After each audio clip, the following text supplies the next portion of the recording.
is run by a bunch of investment bankers, and Morningstar's tools can help make quick.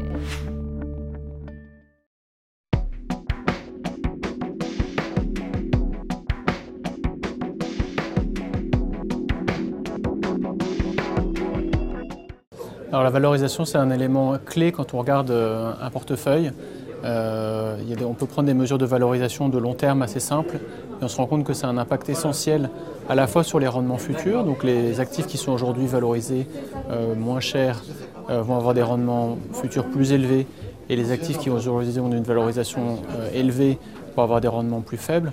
Mais aussi la valorisation, c'est un excellent indicateur pour le risque puisqu'on se rend compte que les actifs qui sont aujourd'hui valorisés cher ont beaucoup plus de chances d'être impactés par des événements externes et donc ont une probabilité de perte qui est beaucoup plus importante que des actifs qui sont valorisés de façon moins importante.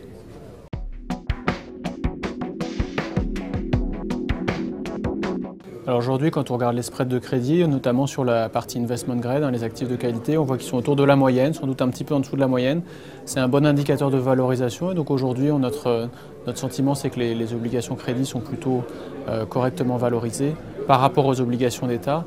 En revanche, il faut regarder au niveau du rendement total. Évidemment, avec les taux très faibles des États aujourd'hui, c'est quand même des actifs qui sont assez chers.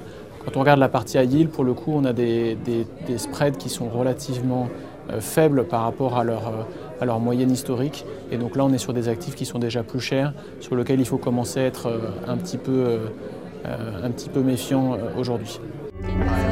Is run by a bunch of investment bankers, and Morningstar's tools can help make quick.